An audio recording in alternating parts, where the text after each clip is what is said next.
In what way does your media product use, develop or challenge forms and conventions of real media products? The front cover of my magazine, XS, is much like a typical hip-hop style magazine.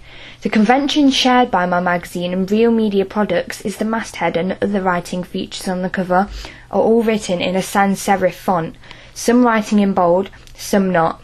This highlights the importance of each feature on the front cover.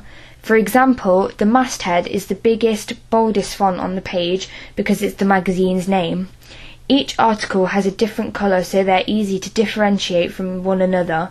Another convention I have used, which is shared in other magazines I have looked at, is the placing of text and images. For example, the barcode I have used is in relatively similar position that it is on the other front covers. This adds realism to my magazine. This is also true for the issue, date and price. As well as this, my text is also very similar to that of XXL magazine, with it being so close together, mostly using up space around the image and not over it. The main image I have used on the front cover is of who is meant to be an upcoming artist called Dulcie. Though the image is simple and doesn't actually feature anything music related, I think that it is easy to tell that it is a hip-hop magazine because of the mise-en-scène, like she's wearing a gold chain, leather jacket and red lipstick. The image is medium close-up. This type of shot will be found on many of the hip-hop magazines that I have looked at.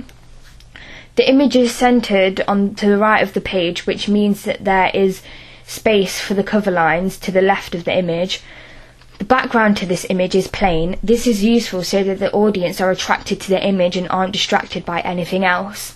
Although the cover lines are close together, I have left enough space on the page so that it doesn't look overcrowded.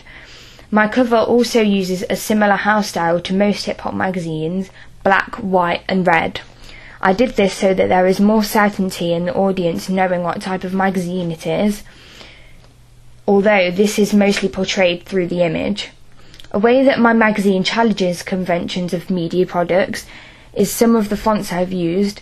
I use an italic handwriting-like font. Although it doesn't fit in with the norm of hip-hop magazines, I think that it works well on the cover and breaks up the writing. My contents page is a typical hip-hop page, much like the ones in other music magazines.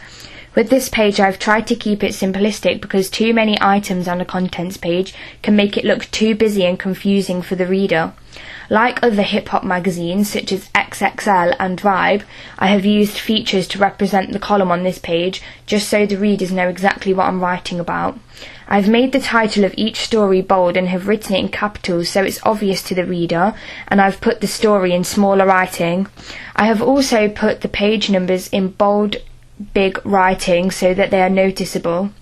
The image on the contents page is one male standing alone, which I think fits in with the stereotypical image for a contents page. This image dominates the left side of the page so there's more room for articles on the right.